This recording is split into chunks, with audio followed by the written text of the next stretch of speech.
You're listening to the Nerd to Know Media Network. Join us at nerdtoknowmedia.com.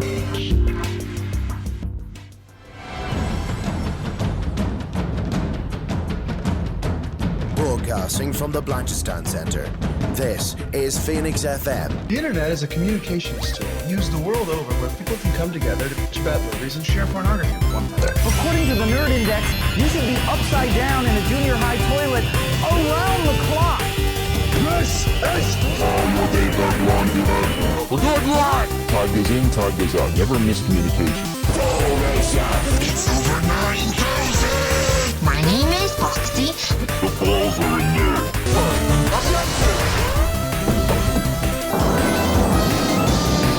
Do a barrel roll. Don't face me, bro.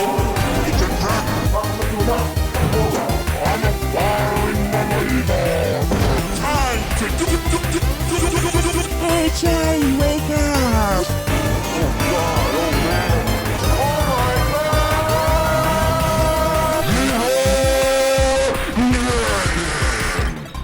We've got a lot to cover, so we're just going to hop straight into it. This is our special New Year's edition. And Dara, I believe you came up with a rather interesting framework for this episode. Would you like to take us all through it? Yeah, so if people, I don't know what our crossover numbers, actually no, our crossover numbers are pretty good, but I don't know how many listen on Phoenix between the two shows. So anyone who does check out the Wrestling Rewind knows that at the end of the year, every year, we do a best of year end. So we have like certain categories, and this week's going to be no different. We're actually recording that tomorrow. So I was like, all right, let's kind of do something similar to it. So we have our movie of the year, TV show of the year, most improved series of franchise, worst movie of the year, worst TV show, game of the year. I'm also going to put in worst game of the year and highlight of the year. And because it's just Keen and myself, some of our cohorts can't be here. Sadly, Kev and Katie can't be here. Same with Bryn. But we did get Chris. And Chris, of course, is our colleague over from Upon the Turnbuckle. And he'll be coming back to the network in 2022 with his new show. So Chris is a great guy. If you haven't checked out his shows, what are you doing? Go over to nerdtoknowmedia.com and check out all the shows that we have. But the whole gang are here in spirit. And I don't know where Lisa is. So that, yeah. But other than that, everyone else is here. And they've checked in via write-ins. So yeah. So if you guys want to play at home, you totally can. Obviously don't text in because it isn't live, but you can email us at nerdtoknowmedia@gmail.com with your picks. Let us know how wrong we are. Well, no, not how wrong we are, but if you disagree with certain things, you totally can. Or we'd love to actually hear what you guys think as well. We're going to try to do an overhaul of our social media as well next year. And when I get a computer, we're going to go back to streaming because I haven't had a computer in ages. And you know what sucks, dude, about Christmas? No shipping. No one works. So I got a Lavono Legion desktop, which is great, right? But I went for the base model and it doesn't have SATA connections and all that kind of stuff. So I'm like, oh, okay, I need to return it. I've been waiting 10 days for an England-based carrier company to reach out to me to arrange a time to collect it. And obviously it's because it's, the Christmas season where I was working or no one's really going to do anything. And I'm just sitting here going, well, I can't buy another one because that's like over €1,000. And who has that money just lying around, right? So I'm just sitting here going, I can't play any games. And I was given the opportunity to buy a PS5 because my friend actually was like, hey, I got one. Here's one of the only remaining ones left in the country. And I'm like, no, sure. That's a waste of money. And I really regret it because I'm playing Cyberpunk finally, and my PS4 is struggling, and I'm playing the new Jurassic Park World game, which is really good. But my PS4 is. Well, tell you what, don't get into the games now just yet, because we do have a games category. But what I am before I go, what I am saying is when life presents you with certain things, Right. You take advantage of it. You buy the PS5 when you're given the opportunity, and you make sure when you're buying your PC that you do your research fully. Don't just buy the one that's there. And, you know, that's my advice for everyone. Just like do your research, check out what you're getting, and don't buy things over Christmas because they will not be delivered until the new year. Okay.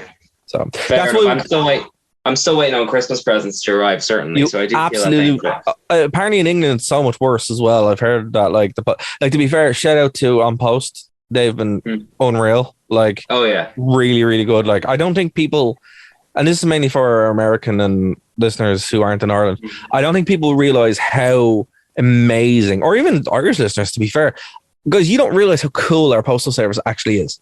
Amazing. They do incredible work compared to the rest of the world. Oh yeah, and the post in general is just great. I think everyone takes it for granted. They do. Yeah. Actually, do you know where I learned the value of it? Right. Not to go on a little tangent, but when I lived in Italy, oh, that'd be so out of character for us.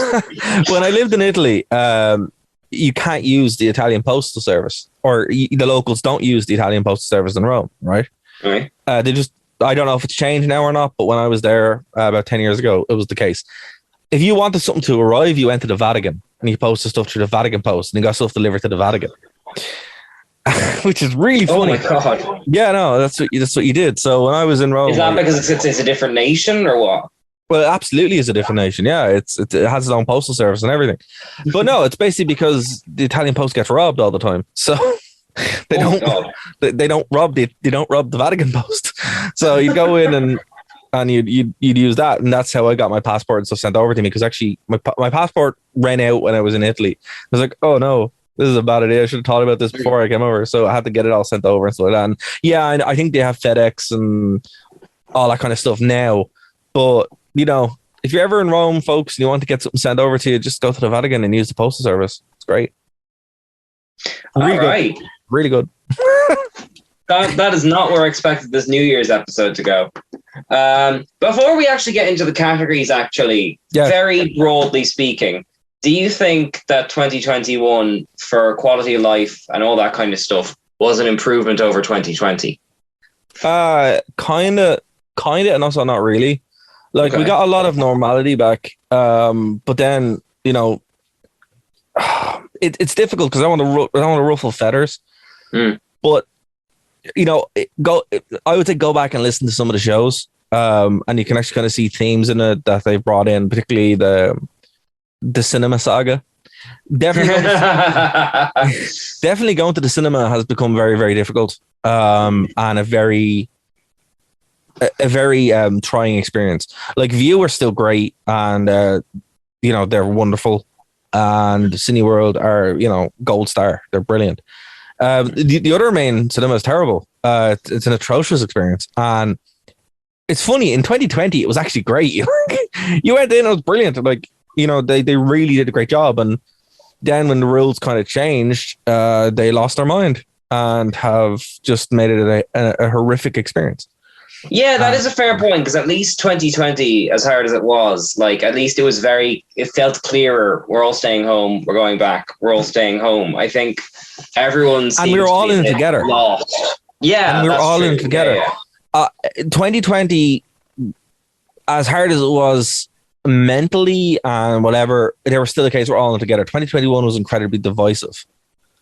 And horrible, like some of the worst elements of people I've seen in 2021. So it's like difficult. It's kind of got, I mean, like, you've got that kind of siege mentality. I keep thinking of, like, you know, the First World War, where it's like everyone has the home by Christmas attitude, and you've got that wonderful ceasefire in the first year and all that kind of stuff. And now it just feels like it's still going, and everyone's kind of empathy and patience has started to run out. I know that's no one's fault, especially, but it feels like that's kind of where we're at. Well, it is. We have terrible leadership, and that's where it is. Oh, and you didn't want to ruffle feathers. Well, no, it's true. we have like, they didn't win. They barely scraped through an election, and they're the most incompetent people ever. Like, and that's just kind of it. Like, you know, it's just, that's the problem, really, right there, where you're like, all right, what do? We don't know. Okay, well, what do we do? These rules. Okay, but what about that? Oh, they're like cinemas closing at 8 o'clock is ridiculous. It's so crazy. And with the result, like, I don't know what it was like for you for Christmas, but Christmas 2020 was actually way more organized than Christmas 2021 because this is like, look, we know what's going on, right? Yeah. Even though it's still there. 2021, everything was compressed. So, you know, in a week, right? Going to see Spider-Man, for example, and this is a great control. Going to see Spider-Man in the control group in Cineworld was brilliant. It was fine, right? Trying to see The Matrix a week later was an absolute you-know-what show. How come? Well, if I had went to Blanchardstown, I wouldn't have been able to leave because the queues in Blanchardstown were so severe that you couldn't get out anywhere. You were stuck in the shopping centre. Now, I went to the View and it was grand. I was able to go, but it was still packed. The rule change, for example, in that week alone, compressed Christmas into this powder keg, where it's like instead of, you know, people showing up to the shops or whatever, and the line's been okay, it was like, oh no, everything's closing at 8 o'clock. We need to compress down, and it's just like, oh, okay. So this is what I mean. Like in a lot of ways, 2020 made a lot more sense. It was a lot more kind of clear and concise. 2021 is, in lots of ways, we got a lot of normality back, but slowly but surely normality is being undone. But we're not even going back to where we were. We're going further back again to a land where nothing makes any sense. Right. So it's just like, it's very tough. And my heart does go out to a lot of people who have struggled. And I will say, if you are struggling with anything, talk to someone, go out and reach to somebody, and there's lots of supports out there. But man, yeah, it's like 2021. It started off, you know, bad. We got about 4 months of awesomeness, and then we were right back to being bad. So I'm not shocked that we have that siege mentality. But again, it all comes down to leadership, and we just don't have it. You know, like okay, well, when you're looking to these people, what we're going to do, and they're all like, well, I don't know. You're like, okay. This is where it is. You know, it sucks. And again, it's my opinion. It's obviously, you know, but that's just what it feels like. At least in 2020, you knew where you stood. You know, you knew where things kind of were. Now you just don't, and I think that's probably the hardest thing with 2021. Where you're like, that's a really good sum up. Yeah, we don't know where we are. Like, we don't know where we are. No, we don't. Yeah. Like we were supposed to be. You know, I love your World War I analogy, where it's like home by Christmas, where it's like, okay, everyone, you know, does this, and we'll be home or be grand. Yeah, and it's just like, no, we still don't. Like, we're sitting on the cusp of a lockdown, but everyone knows it, and the worst part is everyone knows it's coming, but we don't know when. So we're like, are we gonna have Christmas? Oh, okay, we have Christmas. Are we going to have New Year's? Maybe. So you guys could be listening to this, and we could be in lockdown. We don't know, and that's it's Let very us know weird. From the future. Exactly. Yeah, it's a very weird world we live in, and that's why, you know what? When my new PC comes, man, I'm gonna get a headset. I'm just gonna go to Meta. It's gonna be in Meta. That's what I'm gonna do, because going outside sucks. You know, except for View are great. All right, with that bit of product placement in, let's get into it. That was a fantastic answer, by the way, Dara. Very, very, very well summing up a very complicated, emotional kind of state of affairs. It is. I am slightly conscious of time, though, so we will get to our best movie. Now, as Dara said earlier, me and Dara have picked our own. There's the categories again, in case you are playing along. Best movie. Best TV show. This is of 2021, obviously. Best improved franchise. Worst movie. Worst TV show. Video game of the year. And then finally, just for a little bit of personality, the year's highlight, whether it be personal or sort of something geeky. And we'll start with best movie. As Dara also said, our friends who could not make it will be playing along in spirit because they have written and sent in their answers. So, for you, Dara, what was the best movie of 2021? Oh, there's so many. It was very interesting year because, like, in 2020 we didn't have big releases. Mm. I don't think we had like that many. There was only a few. There was like 10. First year without Marvel movies in like probably like the better part of 2 decades, you know. Which really helped, to be fair, because then we were able to get what we got. But I think actually when I was going back and thinking about 2020, I'm like, what movie came out? And I was like, oh, Tenet and a few others. But this year, we got more normal release schedule and all that kind of stuff. Actually, let's do it this way. Let's read what the other guys said, because that's a good idea. Yeah, I have the touch on them because it's a good answer, but I want to kind of I want to go through contextualize it. Yeah, exactly. Yeah. Bryn, Katie, and Chris and Kev all ended up grabbing, quite frankly, a lot of the best ones. Yeah, so we'll go to them first. Bryn put down Dune, which would have been my pick. That's an interesting one, right? Why was it for you? Oh my god, because it was. I mean, I love Dennis Villeneuve anyway. I love the book anyway, but it was the first movie I'd seen post 2020. Right. And I thought, yes, this is the best thing to see in a cinema. I could probably watch like Shang-Chi or the Last Night in Soho at home and get the same experience out of it. Right. But there was something to the scale of Dune and the design of it, and it was just so gorgeous to watch that I just came home buzzing. You know what I mean? That's a very, very on brand, very on point answer, to be fair. No, like it's true. It's one of those movies where you're like, holy hell, this is a spectacle. Yeah. And I think I would agree with it now. I thought, to be fair, my mistake with Dune was going to see the 1980s Dune 2 weeks beforehand and really preferring that one.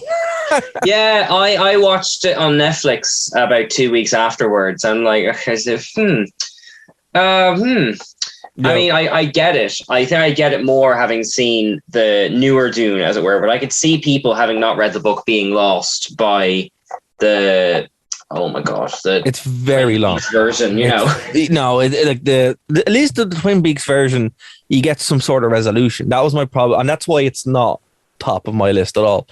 Like it is a part one, in fairness. Yeah, and I think when part two comes out, someone will do a phenomenal fan edit and get it nice and trim, and then you'll have your definitive edition, and I think that's what I'm kind of hoping for. Okay, it's an amazing movie. If you haven't seen it, don't. No, and the reason why I'm saying is, if you get the opportunity to see it in the cinema, absolutely go see it in the cinema. If you haven't seen it, wait until the second one comes out, and then watch the two of them kind of together. Yeah, I hope they do that in the same way they do the Lord of the Rings trilogy screenings and that kind of stuff, Because you'll have a much better experience. Because I think the problem with Dune Part 1 is it really is Dune Part 1. Like, it's all set up and then it just kind of ends. And you don't get that cathartic, Yeah. That is fair. That's fair. And that's my problem. But then when you go see the 1980s one and they bang through the second part in like 20 minutes and you're like, oh man, that's weird. Yeah, I mean, that's kind of because you're kind of caught between two trees. Yeah, like, exactly. Do you rush it in or do you make it too long? Like, I think for me, the Villeneuve version. Now, having said that, I know a little bit about the 1980s one, and I know that the director was like locked out of the editing room, and we'll never see what his original version was going to be like. You can see bits of it. You can see bits of it. There's a fan edit. There's a fan edit of it, actually, that's pretty close. Oh yeah, but it's I can't believe that it's fully David Lynch. David Lynch is such a specific filmmaker that we'll never know what it would have been like. Do you know what I mean? Yeah, no, that's true. And there actually is a great documentary called Tchaikovsky's Dune. Yeah. Which, if you guys haven't seen, totally do watch it. It's like one of the best documentaries ever. It's about the mad version of Dune that was supposed to come out in the 60s or 70s. Oh. But it basically gave birth to the entire sci-fi genre. Okay. As in, Geiger was supposed to be in it, like doing all the sets. David Bowie was supposed to be in it. It was mad. Like, And I say mad, I mean like mad, mad, mad. Go out of your way to watch it. It's super good. That came out in like 2015. So it's, but still, look, Brain, of course, that's his pick. Totally would understand that. Kev's pick is very bizarre, but also on brand for him. He went with Venom 2. Yes, I didn't get to see this, unfortunately. Did you enjoy it? I enjoyed it, but it's not a good movie. Sometimes a movie doesn't have to be good in the traditional sense, and that's how I would feel about Venom 1, certainly. Oh, Venom 1 is be enjoyable. No, Venom 1 is very good. Like, I mean, like the Venom 1 at least, it's a movie that's saved by its comedy. Venom 2 doesn't have that, but then again, I can totally get why Kev picked this. But it's funny because Venom 2 is actually on a lot of people's worst lists, which I think is very unfair. Again, it's kind of, you're wandering into that sort of slightly so bad it's good type territory. I appreciate the novelty of Andy Serkis, who played Gollum, directing a romantic movie between a man and his gooey other half. You know what's weird though? Venom 2 felt like a movie that was 20 minutes. Oh yeah? It felt like a very, very short movie. Well, I give it points just for that, because the reason I don't go to as many movies is just because we're still in the 2.5 hour type kind of standard for quite a lot of releases, Yeah, no, I look, as a parent, I'm sure it's kind of hard to get 2.5 hours. That's just it. Like, I was supposed to go see this, and my brother invited me. I was going to go see Venom 2, and I went, not really. It's short. Like, cool. That's fair. Katie went with No Way Home, which I think is a very safe pick, but aside from Dune, that'd be one that's definitely would be improved by seeing it in a cinema. You know what I mean? Yeah. Look, it's a safe pick, but that wasn't meant as a slight. That was meant as it's so good that of course it's up there, and I would say that while it's not. It is and it isn't. Yeah. As a sense that I loved it. It's amazing, but it's Spider-Man with all the Spider-Men. Of course I love it. Of course people love it.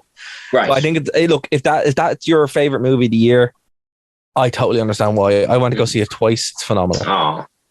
So. Well, then I completely understand that. I kind of have two half picks for my best. Slightly because a lot of my other picks have been taken by other people. But actually, Dara, do you want to go first? Yeah, well, how about this? I watch a lot of movies, right? It's just kind of the way it is. And I wanted to just kind of talk about. I didn't get to see Last Night in Soho, which I'm disappointed that I didn't, but I heard that's phenomenal. I want to give a shout out to a couple of movies that I would say are worth people's time. Right. Because look, everything we mentioned is worth seeing. In the case of Spider-Man, multiple times. But Censor's really good. Now, Censor's a weird movie. I saw it in the i5. Shout out to the i5. Really nice guys, actually, as well. The restaurant is pretty badass too. And Censor's a movie based in the 80s about this girl who is obsessed. Like, her sister was lost, kidnapped or whatever. And she thinks that her sister lives in movies and is basically like projecting through her. And she works as like a BAI censor, so she censors all these graphic horror movies from the video. Oh yes, I did hear about this. Yeah, it's a wonderful movie. Like, as far the story's weird and it's kind of campy, but the actual visual style is phenomenal. If you're a fan of visual storytelling, it's a really, really good movie to see. Fear Street's pretty good, although I was disappointed that it wasn't longer. I didn't go into more details, but it is pretty cool. What is it? Malignant is hilarious. It's a hilarious movie that takes it way too seriously, but you should totally see it just for the pure random spectacle of it. The Unholy is pretty good, but it terrifies me. Escape Room 2 is just not worth it.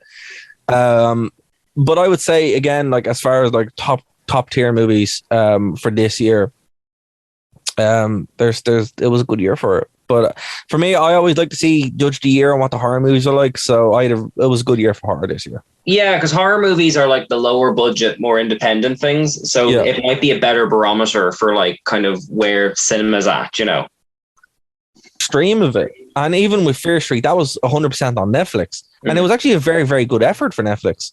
So I would say, this is how we kind of knew that things were getting back to normal. Now there were some weird horror movies and some strange ones too, but that also means that we're back to normal because we're getting some weird movies. But actually, a really good movie which doesn't get enough love is The Mitchells versus the Machines on Netflix. Have you seen that movie? Yeah, that was on my best for last year, I think. If that had come out this year, that would have been my pick.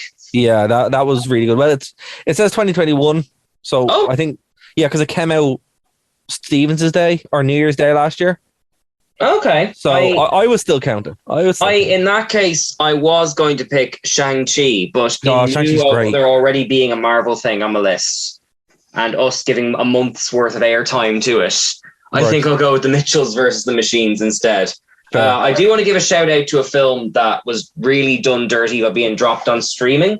Chaos Walking, starring Tom Holland and Daisy Ridley. It was supposed to be like... Oh, yes. Yeah, you know this? Go on. I do know it. Yeah. Go on. Sorry, go on. Yeah, it was supposed to get a big cinematic kind of rollout. And then I think just due to being sitting on the shelf during 2020, it just got dumped on Amazon Prime, which is a real shame because it's a really good adaptation of a really good book. It's, as I said, it's Tom Holland and Daisy Ridley. And the premise is Tom Holland lives on in sort of a village where it's only men and they can all hear each other's thoughts all the time. So it's just a really kind of big sort of testosterone-y type wilderness type thing. And then Daisy Ridley arrives in a spaceship and she's a woman and they can't hear her thoughts. And it starts unraveling this conspiracy and Mads Mikkelsen is the mayor. And it's not the most phenomenal movie in the world, but it's really, really good. It definitely deserved a little cinematic rollout. And I know this because I worked in a bookshop when this was getting hyped up and it just vanished. And it never really got us a little moment in the sun. But I want to say I really enjoyed it. And I just think that if other people are listening, should check it out too. Actually, I actually do have an answer for my movie of the year. That isn't Spider-Man. Free Guy. Ah, yes. Okay. Yeah, Free Guy's great. It's Ryan Reynolds being Ryan Reynolds in GTA. It's hard to beat that pitch. Yeah, it's and if you haven't seen it, totally do. I love it. It's great. It has lots of inside, working in tech jokes too. So I think it's brilliant. I went to go see it twice. Saw it in IMAX. It was super good. But this year was brilliant. As I said, we could go on, and we have. If you like this discussion, go back and check out other shows where we do actually cover these in details. Yeah, that's why I'm not going on too much about the Mitchells versus the Machines. I think we've already done an episode on it. We did. It is highly recommended. It is still on Netflix. Okay, so TV show of the year. Brain goes with, of course, The Expanse. Brain's been talking about The Expanse for years. That doesn't count. Yeah, Brain. The Expanse is one of those funny franchises where no one knows anything about it, but the people who love it really love it. Yeah, no. It's you don't really get nerdy properties like that anymore. No, Bryn, how dare you? How dare you pick that? Oh my goodness. No, he does. He loves it. And I just haven't got a chance to get into it myself for many reasons. But he's a big fan of it. And he always says that it's one of the best shows ever. And you know what? I've been led to believe that it is actually great. And everyone who's into it says it's great. So definitely do give it a watch. It's on Amazon Prime, I think. Yep, that's right. Kev has Arcane, which I'm afraid I know nothing about. So I think it's an anime. Oh, okay, just when in doubt, assume anime. Yes, but I'm pretty sure we have actually covered it already on the show. I think we should get straight to Squid Game, which Katie recommended. To be honest, I feel like we've talked about that quite a lot anyway. I don't think there's anyone on the planet who hasn't seen it. Yeah, but I will say it was my pick until I saw Katie had taken it already. Right. That's fair. But yeah, if you haven't checked it out, it's definitely, don't believe the anti-hype, as it were. Squid Game is definitely it's worth it. Arresting thing of the year. Yeah, no, absolutely do watch it. It's really good. Yeah. And Chris has Clickbait, which I'm afraid I know nothing about. Now, here's the thing. I just looked this up and I'm actually going to watch it. So apparently it's a crime drama where it's basically it's a suspense thriller to find out who actually committed the crime. So it's on Netflix. I'm going to give it a watch because it looks pretty arresting, shall I say. And look, TV was really good this year. I'm not going to go into the Marvel stuff, because we've done that. So we've done that to an extent. So I'm going to go with something different. Two shows I really like this year. I really like Upload. Upload is quite good. Amazon Prime has some really good shows. Tell us about Upload then. So Upload is based in the near future where you can upload your consciousness to basically like a paradise. But think of heaven run by Amazon. Right. Which would be hell for some people, but like, they buy a package and you can, kind of do whatever. You're like at this retiree home, but you're whatever age you are when you die and your consciousness goes there. That's kind of what it's about now. I'm still waiting for the second season to come out, so that's why it doesn't get the top spot. But Utopia is really good. Utopia is a remake of an English show of the same name. I've seen the English one. Yeah. Yeah, the American one I really liked. The cast was great. The acting was phenomenal. Storyline, very controversial. Obviously, it got cancelled for that reason. Basically, there's a pandemic that's not really a pandemic, and the main tech guy wants to vaccinate everybody so people can get sterilized, and that's the whole plan of it. But it's all told through this comic book that was written by someone who worked with your man and went to a crazy to an insane asylum. And it has so many layers, and it's so good, and it's brilliant, and it's such a deep show. And the English one is also very, very good. But I just like the little sleeks of the American presentation of it. John Cusack is great in it. It's a very, very good deep show, and I've actually watched it twice. It's not very long either. But man, there's some disturbing stuff in that. Like, it's a very, very disturbing, dark show. But it is really, really good. And you can see why it got cancelled. But it's a shame that it did. And obviously, look, we talked about a lot of the MCU stuff as well. So if none of that's your bag and you just love all the MCU stuff, you've had your pick of everything. We've talked about Loki. We talked about the Winter Soldier. We talked about WandaVision, all that kind of good stuff. So we still got the franchise category coming up. I wouldn't stress about not bringing it up. Oh, fair. Well, look, what about you, Keane? What have you got from your TV show? This actually, because I debated this list with Stevie before recording. We had to go through quite a lot of TV shows to boil it down, which is a good sign. It's a sign of a good year. Can't argue with that. Yeah. If it's in the No, you category. can't. No. What I ended up settling on was It's a Sin. By Russell T Davies, came out in January of this year. 6-part drama, all about these teenage 20-year-old kids just trying to live their lives in the midst of the AIDS crisis. Really, really sweet, really, really funny. Like, loads of the actors, even just since the show went out, have all gone on to much bigger and better things. And it was the show that made me cry the most, which in a year with Squid Game is pretty good. So yeah, that's going to be my pick. If you haven't seen it already, it's wonderful. And it's on the Channel 4 player. Stevie wanted to mention What If and Cobra Kai as well, because they were the ones that we got the most hyped for. Yeah, and I also wanted to give an honorable mention to Invincible, which came out in the summer of this year, of course, which everyone seems to have forgotten about for some reason, but it is still very good. Yeah, it's very good, yeah. It's weird. I think the reason my TV hit so hard this year was because we were locked down for half the year. Yeah. So that's definitely it. Yeah. That's probably why, and also why we forget certain things, because we were locked down for half the year and we're pressing it. Yeah. But most improved series and franchise, Bryn, Cowboy Bebop, he's trolling. Stop, Bryn. Oh, sorry, hang on.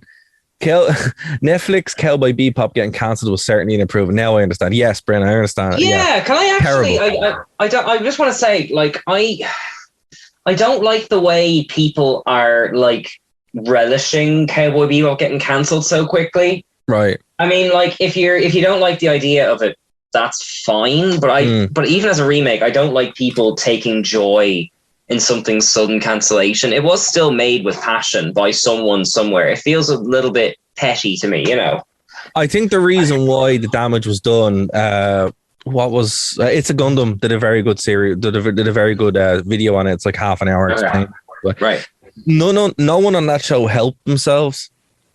They turned on the fans and started attacking them. So when you have I don't know any of that stuff. Yeah, when you have the confrontational approach with your fan base, it happened with Star Wars. It happened with Doctor Who as well, where instead of just being like, all right, well, we made a mistake, they're like, oh, now we're going to dig in. It's like, okay. But from what I've seen of it, and I had no attachment to Cowboy Bebop, I'm not going to lie and say it. It looked terrible though. It really looked bad. But all Netflix adaptation of anime is terrible. But they also have Castlevania, which got cancelled. But Castlevania is great, and that's just pure anime. Oh, is that cancelled? I'm watching that now. I'm really enjoying it. It's brilliant. It got cancelled there this year. Yeah. Oh, sugar. I mean, I suppose it had a good innings, but you know. Yeah, I think Kev went with JoJo's Bizarre Adventure, which I haven't seen. But I'm watching it now. It is very, very good. If you haven't checked it out, it's basically the story of the JoJo family. And like every series has a completely different cast of characters, and they skip 30 years to the next generation of JoJo. So it's a bit like for lack of a better term, like, you know, the game Chinese Whispers, where like, you know, you watch an adventure and then like you see like the next generation of kids like hearing bits and pieces about it, and the villains come back in some new form, but it's different and they change the rules every time. It's very much its own thing, and it's been running for so long that I'm hugely impressed it's still going. But yeah, it is absolutely amazing. It feels like Blackadder though. That's a very good comparison, actually. Yeah, it's a lot like Blackadder. You get the same types of characters popping up every single time. Just now it's in New York, now it's in Japan, now it's medieval England, now it's this, but it's going further and further into the future. I imagine they must be in the future by now, since we're 6 series in. Well, look, you know, that's what you want from a franchise. You know, you want it to still have that same impact that I had the first time you saw it. And I think the MCU definitely wins that this year, by reasserting himself as the king of television, as the king of movies, as the king of the box office. Yeah, I have some asterisks for my picks, but yeah, Marvel. There's no talk taking down Marvel this year. What were your Marvel highlights for this year? Loki, Spider-Man. Obviously, I really like the Eternals. I thought the Eternals was great. I saw it after you did the episode. I thought it was really good too. Oh, like again, like Zack Snyder's Justice League, which we didn't talk about. We did, but we didn't. That was great, and the Eternals pretty much felt like they were riffing on that. So, they were the highlights for me. There were some lowlights. Captain and the Falcon and the Winter Soldier. That ending just cringy. The ending of WandaVision, even though I loved WandaVision at the same time. I still think cumulatively they were good shows, even if the ending would have kind of soured this, you know. Yeah, no, the shows themselves as a whole were, they suffer because it's like comic books. The MCU really is the comic book now. Not every issue of a comic book is amazing. Yeah. But the runs are what you read them for. Yeah, that's a really good analogy. Yeah. And that's kind of what we're seeing now. Like far from No Way Home, but that's a really convoluted series. No Way Home was the end of a bunch of runs. Just like Endgame was the end of a bunch of runs. And that's kind of what we're getting, where like the TV shows are like little one issues that you'd read, or one shots or not that. You don't really go, oh, you remember that one issue. You're like, oh yeah, you might get that sometimes, but usually it's like, oh, that run is really good. And that's kind of how you consume the MCU now. Yeah, that's it. And like, you know, I feel like we're still, I think now, having seen the Doctor Strange trailer, they are starting to build towards a shared goal. But it's been really interesting this year to have everything be so divorced from each other, you know. Yeah. To just kind of, they're doing their Marvel thing where it's like, oh, this will lead to this. What's the secret of the 10 rings? What's this? What's that? Especially with the Eternals cliffhanger. But like, you know, at the moment, Marvel's sturdy enough that like you can comfortably miss the Eternals, even though I don't think you should, or miss Hawkeye or whatever, and you're not going to go into Doctor Strange feeling lost. You know what I mean? Well, you can also do novelty, but you know, you can do that with comics though as well.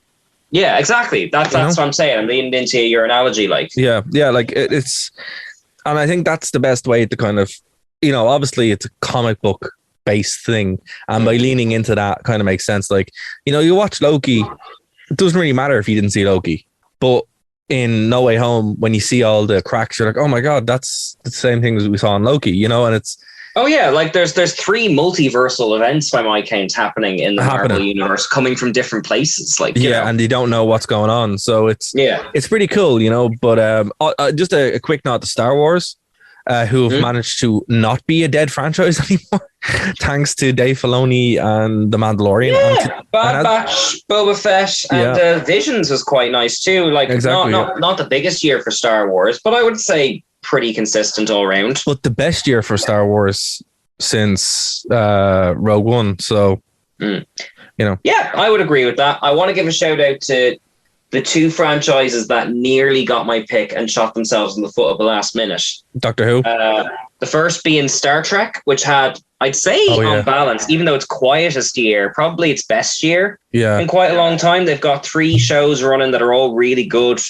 But then they took everything off Netflix and they made it impossible to see everything except Lower Decks. Right. That's not really the show's fault, but you know, you can't really call it the best thing in the year if you can't watch it. Yeah, if you can't see it, The other one would be Doctor Who. I knew that was coming. Well, look, I'm just going to say, I said this, I think, 2 weeks ago as well.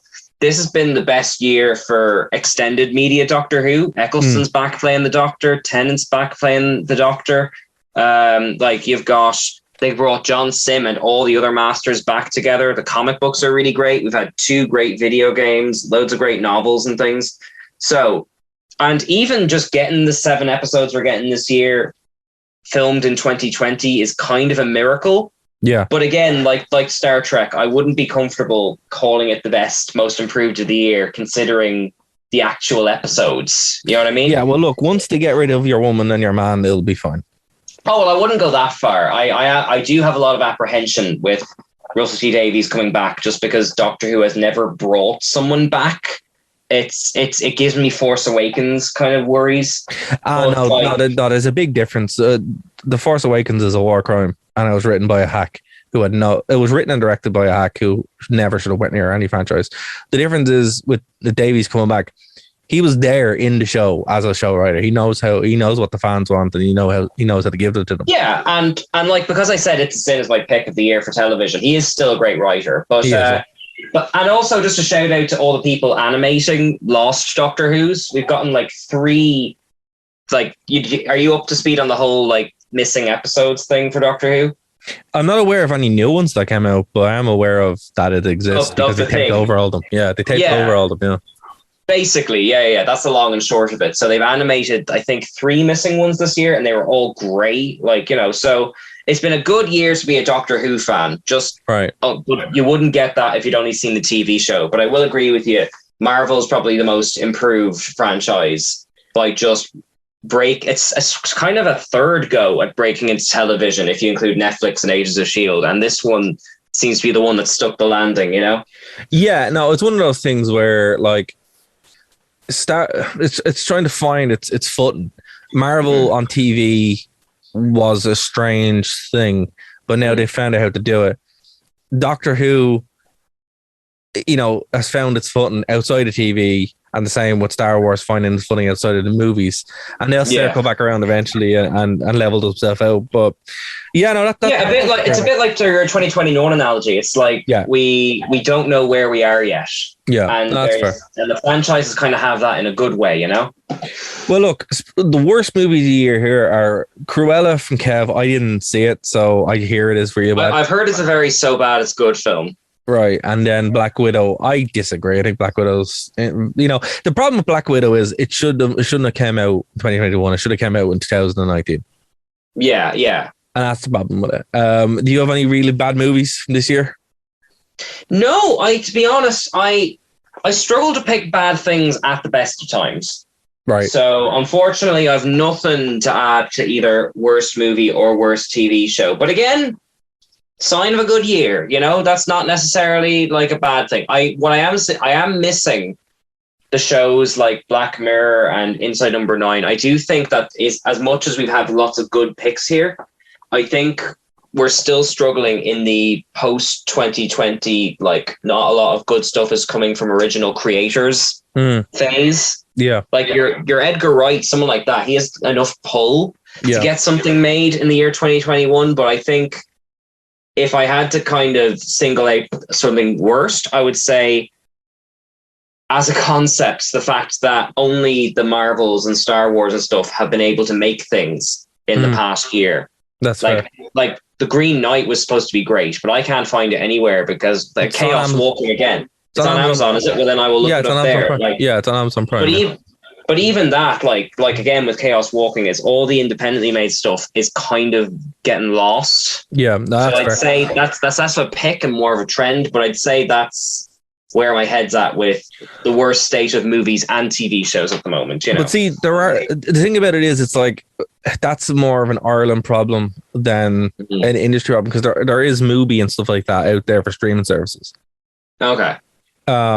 But I agree, it is kind of grim that it is the multi corporations that are and the franchises that are the only ones able to actually do anything. But I haven't seen it, nor do I want to. But I did see the video that what's the girl's name that we all like? Jenny Nixon. Yeah, she did. Oh, Dear Evan Hansen. Dear Evan Hansen. I have to. I have discreetly watched bits and pieces of it. Yeah, it looks like the worst thing ever. And I can't believe it's a real thing, nor can I believe that people went along with it for so long. It's a horrendous concept. The song seems so weird. The movie seems atrocious. And I would say, instead of watching it, go watch Jenny Nixon's video on it. And that wins all the awards for the worst thing of 2021. I'm going to skip the TV show thing because we've kind of touched on that. But games, right? So game of the year. So it's interesting, right? So Kev went with Resident Evil Village, Bryn went with Wrestling Empire, and Katie went with Animal Crossing. So 3 different takes, but 3 takes. Very different. But you know what? It kind of makes sense. So Resident Evil has had that kind of like explosion in relevance again ever since the re-releases. Actually, ever since 7. Wrestling Empire, Bryn loves his random wrestling games. I haven't looked into that, but I am going to. And Animal Crossing, look, the amount of my friends who have their own islands and they got super into it because of the pandemic, Animal Crossing is like the MVP of pandemic gaming. Yeah. But I have to give a shout out to Cyberpunk 2077. The patches, while it doesn't fix everything, the game is playable on PS4. Apparently on Steam, it's the highest selling and what people are playing most. So the game is pretty much ready to go. So I would say give Cyberpunk 2077 a go, folks. It's really fun. I'm really enjoying it. The game itself is great. Me and Brendan have been talking about it a fair bit. It just on the PS4, you know, expect some weird game graphics. But I really enjoyed it. So look, as I said, I haven't really got many games this year to really kind of compare it to, but it's a lot better than lots of other slop that was, you know, funneled out this year, or particularly from Activision or from no, that's unfair. Not Activision. What's that? The Assassin's Creed people, Ubisoft with Watchdog Legion. That's a terrible game, but yeah, no, I would, and also Jurassic World Evolutions, the first one, because the second one is making my PS4 very sad because it can't handle it. Just can't handle it. So what about you, Keen? Game of the year?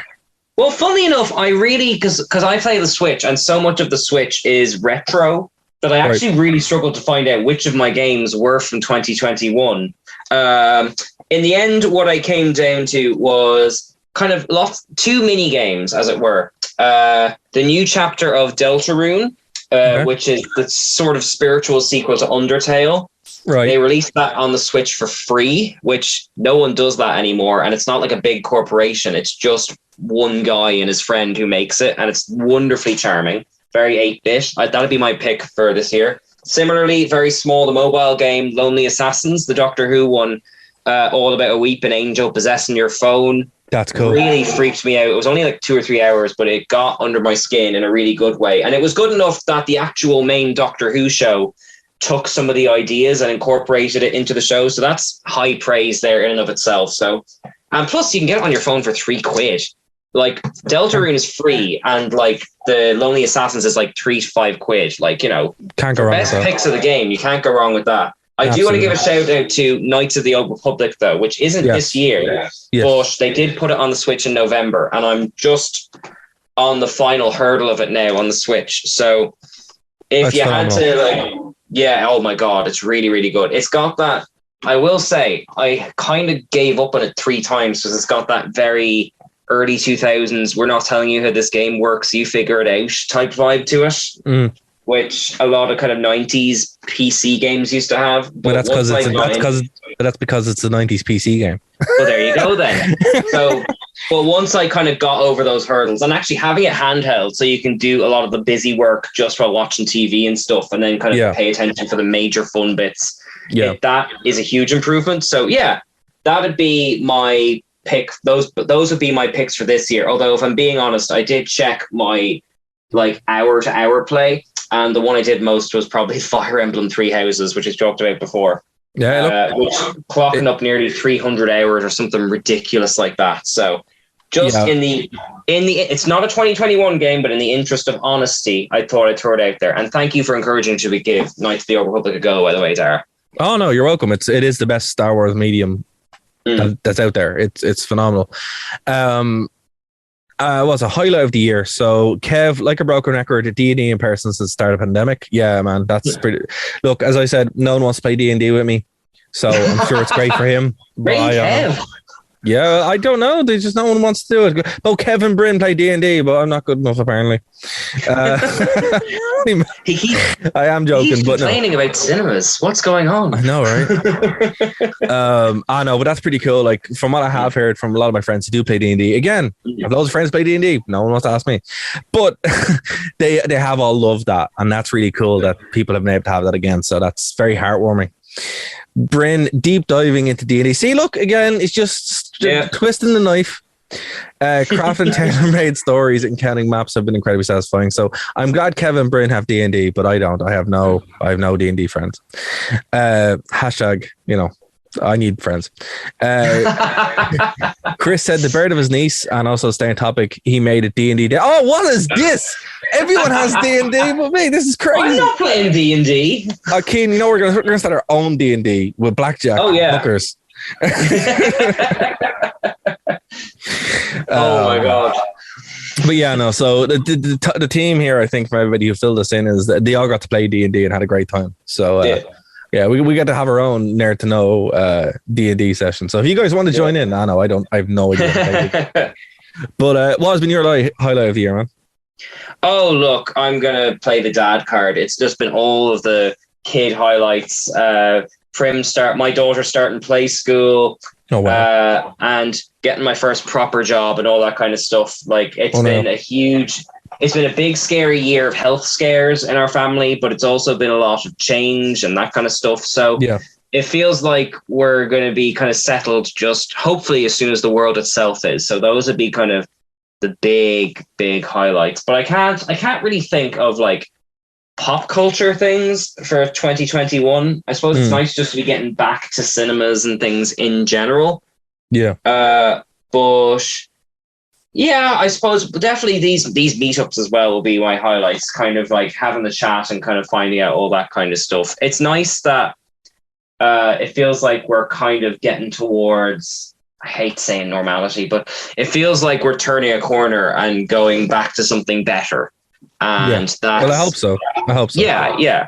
And if I suppose I had to pick one highlight of the year, apart from kind of the family stuff, that would be it. Just kind of getting back towards hopeful again would be kind of my highlight of the year. What about you? Yeah, pretty much the same as you. Like I've obviously The Matrix coming back, my favorite franchise coming back is pretty awesome. But look, there's been lots of pop culture stuff, which is great. But graduating this year was cool. Finally finishing up that cybersecurity masters was awesome. So and work and all that kind of stuff. That was all great. There's not lots good this year inside the, just the overall oppressiveness of just living in that siege mentality.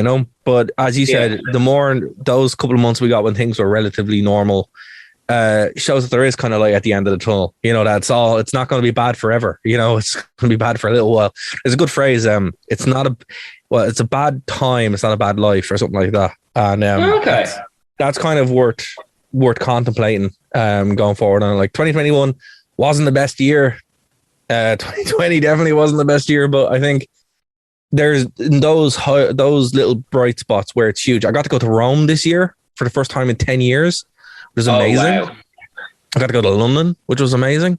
You know, Actually, you've reminded me that is my fiance Stevie's highlight was getting to see her mum for the first time in 2 years. Absolutely. In November because of lockdown. She's in the UK, you know, so like that'd be a highlight there as well. That's what I mean. Those sense of normality, those things that you didn't think you were going to be able to do again, or that was so far from reality even a couple of months ago. You know, just being able to do them. So, you know, it's very, very cool. It's great. You know, we did the Ashari All Ireland Metal Project, raised $2,500 for Bernardo's. That was unbelievable to being able to give that charity that amount of money just before Christmas. You know, it was one of those things where you're like, okay, there's still a lot of good outside of the overall world ending thing, because I think we all know now, you know, there is light at the end of the tunnel. And it's maybe not as world ending as we thought. You know, there is an end point eventually. Just we need to hold on. And again, I will say, look, if anyone needs to talk to somebody, to go out and seek those out, because, you know, we're getting there. They're getting there, and that's a good takeaway as well. But, you know, as I said, I didn't think I'd be able to get to Rome again soon, and I was able to be there. It was great. That's wonderful, and that seems like a very hopeful note to end this New Year's on.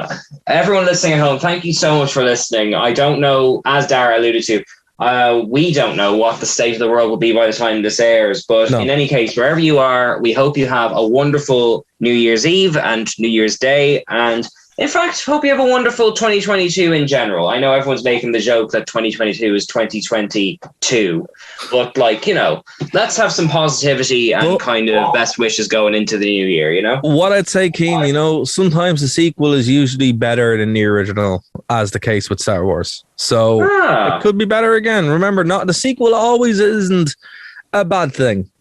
Yeah. And part 2 is usually when they defeat the villain. So this is going to be the Paddington 2 of years, definitely. On that note, I really like that. On that note, sure, okay. All right, this has been Cian and Dar wishing you a very happy new year, and thank you for staying with us throughout all of the strangeness of 2021. So for now, we will say bye. Bye. This has been Cian and Dar wishing you a very happy new year, and thank you for staying with us throughout all of the strangeness of 2021. So for now, we will say bye. Bye. And a happy new year. Bye.